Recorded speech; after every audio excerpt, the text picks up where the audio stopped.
ملا په خوله غولېږي، مور 9 میاشتې په خېټه ګرځولی، په ډېر مشکل یې په خېټه ګرځولی، په ډېر مشکل یې دنیا ته راوړی. الله رب العزت د مور په دغه حالت باندې الله اظهار کوي، بیان کوي. حملته امه وهنا على وهن وحمله وفصاله 30 شهرا.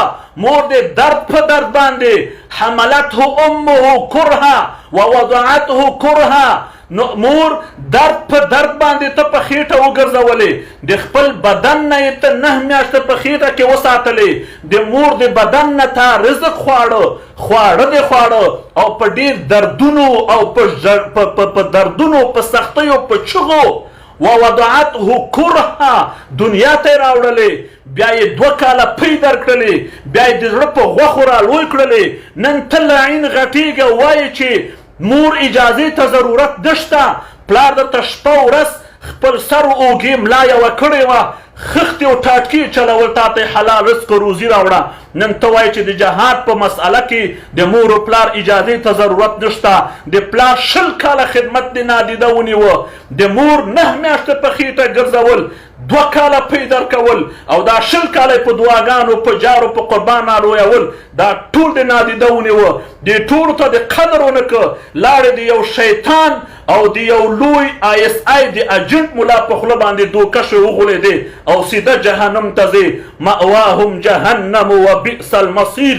د افغانانو په وینو تویولو کې والله العظیم جنت نشته، د افغانستان په پلونو ورانولو کې والله العظیم جنت نشته، د افغانستان سره په جنگ کولو کې والله العظیم جنت نشته، جهنم ده. جهنم ته روان یاستئ، هغه جهنم ته چې علیهم ملائکة غلاظ شداد لا یعصون الله ما امرهم ويفعلون ما يؤمرون. تاسو هغه جهنم ته روان یاستئ، تباهی او بربادی خواته روان یاست. افغانان مظلوم او بیچاره خلک دي، سوله نه ده لیدلې، ښه ورځ نه ده لیدلې. د کومه ورځ نه چې د پاکستان په نامه یو چټلستان تاسیس شوی د افغانانو د تباهۍ او بربادۍ ورځ راغلی، نو ویښ شئ، هوښیار شئ، بیدار شئ. ای افغانانو، که خدای ناخواسته نظام مو سقوط وکړي، د نظام په رهبرۍ کې اشرف غني به ځي یوه ورځ، کرزی لاړ، اشرف غني به ځي، بل به راشي، بل به راشي، بل به راشي. خو خدای دې د قدرت خلا نه رامنځته کوي، بیا به د کابل په هر کنجونو کې کورني جنګونه شروع شي. خدای تعالی دې د قدرت خلا نه رامنځته کوي، بیا به هر فرعون سر راپورته کي. خدای تعالی دې د قدرت خلا نه رامنځته کوي، اردو به مو د منځه خدای ناخواسته لاړه شي، پولیس به مو له منځه لاړ شي خدای ناخواسته. که د الینګار یوه پوسته نن په وحشت او په جهالت سره چور شوه، زموږ تاسې ټول وزارتونه به چور شي، میزونه او چوکیګانو به مې چور شي، بیت المال به مو چور شي، ټانګونه او تیارو به مو بیا د ISI په اجنټانو په واسطه باندې بیا په پنجاب خرڅ شي. دې ته ویښ اوسئ، بیدار اوسئ، ویښ شئ، بیدار شئ. ولسونو په خپل کلي کوڅو په مسجدونو کې راپورته شئ. نور د ملا خوله ور وشکوئ چې د جنګ خبرو ته جهاد وایي، د ملا خوله ور وشکوئ، د دې ملا د دې لعین ملا خوله ور وشکوئ چې ستا د وطن او د پلونو ورانولو تباهي بربادۍ ته جهاد وایي. نور خپل وطن مقدس وګڼئ، خپل وطن مقدس وګڼئ. کله به ویښېږئ؟ د ټولې نړۍ خلک په خپل اردو افتخار کوي، د ټولې نړۍ خلک په خپل پولیس افتخار کوي، د ټولې نړۍ خلک په خپل نظام افتخار کوي. که غوښتنې لري، نیوکې لري، لاریونونه کوي، جلسې کوي او ناسته کوي، مذاکرات کوي، د حل لاره ګوري. خلک خپل پول نه ورانوي، خلک خپل کور نه ورانوي.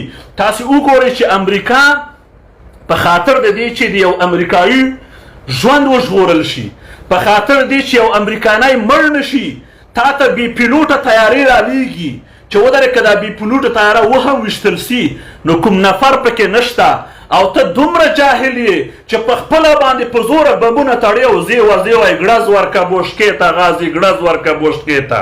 د جنت حورې تا ته ځان سینګاروینه او ګړز ورکه بوشکې ته.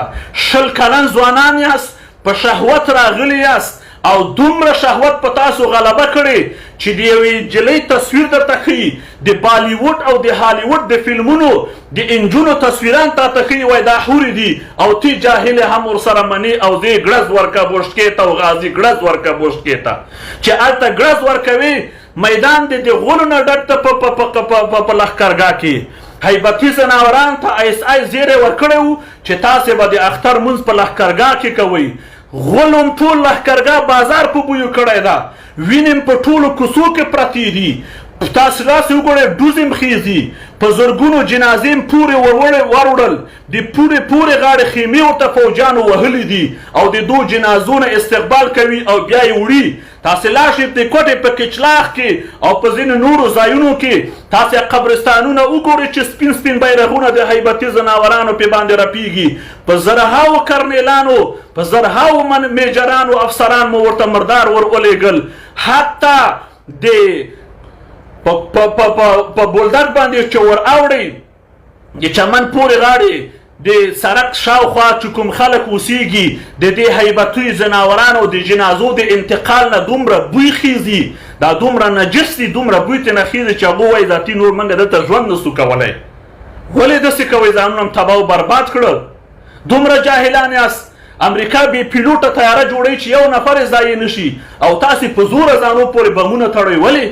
د خدای تعالی دا آیت ولا تلقوا بأیدیکم الی التهلکه، په خپل لاسونو ځان هلاکت ته ماچوئ. خودکشي او خرمرګئ، د خنزیر یا د خره په مرګ مردارېدل دا خو په اسلام کې ناروا او حرام ده. دا کار مه کوئ. ملګرو دا ویډیو سره شیر کړئ، دا هیبتي ځناوران را منشن کړئ دلته. کیدای شي الله تعالی په عقلونو کې لږ روښانتیا راولي. ځوانان دي، تنکي ځوانان دي، نه پوهېږي، عمرونه یې کم دي. تاسې فکر وکئ چې کومې نخرې د خلکو ونه کړ.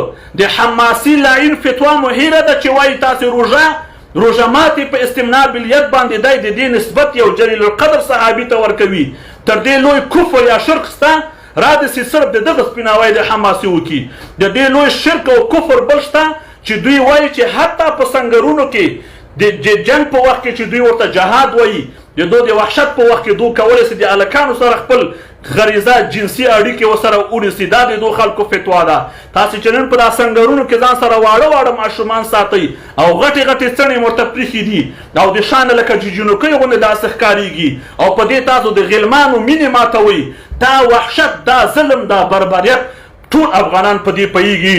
خو مشکل دا ده چې افغانانو کې یو مشکل ده، ډېر د افسوس ځای ده چې هغوی وایي ماته یې څه یاره بس پرېږده قاریسا ولا که په دې باندې کېږي چې دا ستونه دې مشکل ده افغانان نه سمیږي. نه وروره، شکر الحمدلله په میلیونونو سم دي. زمونږ په دې غږونو باندې ته راشه، زما په دا موبایل کې ته وګوره چې د ټولې نړۍ د هر کونج افغانان موږ سره څومره د مینې او محبت اظهار کوي، څومره د وطن د عشق او د هغه موږ ته هغو تعلیم راکوي. زه د ډېرو خلکو نه ډېر څه زده کوم چې ماته وړاندیزونه کوي، پیشنهادونه کوي. نو دې نه معلومیږي دا چې دا په سوونو کسان زمونږ دا ویډیو ګوري او په زرګونو کسان دا ویډیو شیر کوي. دا ټول وروره پوهاوی ده، عشق ده. ما خو یو هیبتي ځناور نه درېدل چې ما عکس د ما ویډیو شیر کړی وي، بلکې زمونږ عکسونه ما ته بل یو چا دعا وکړه وایي الله رب العزت دې د آی اس آی او د هیبتي ځناورانو د دسیسو نه وساته. رښتا چې دا خلک ډېرې دسیسې جوړوي، غلا به در باندې واړوي، تهمتونه به در باندې وکړي، په مختلفو القابو باندې به د وروره تهدید کړي، په مختلفو القابو باندې به د وروره حتی تر دې چې وسې در باندې بر شي ټوک به دې کړي. دا ټول کارونه دوی کړي. 29 نفره د اردو اتلان په شهادت باندې رسولي وو، بیا هر یو په دا روغ منځ کې په تبرګي باندې وغلی وو. داسې وحشت او ظلم چې فرعون نه ده کړی، نمرود نه ده کړی، شداد نه ده کړی، ابو جهل نه ده کړی، خو هیبتي ځناورانو کړی. نن چې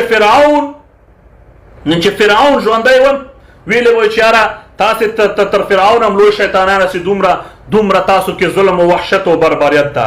نو موږ چې مبارزه کوو، په دې مبارزې کې به موږ ته ډېر القاب وویل سي، ډېرې ښکنځلې به وسي، زمونږ معززې منځې به یادې شي، زمونږ معززې بیبیانې په کور کې به وښکنځلې شي. خو د افغانستان دپاره د ټولو قربانۍ ته تیار یو. د افغانستان دپاره ټوک کېدو ته چې موږ څوک ټوک کې تیار یو، هرې قربانۍ ته راویښ شئ، بیدار شئ او شکر ویښ یاست، بیدار یاست.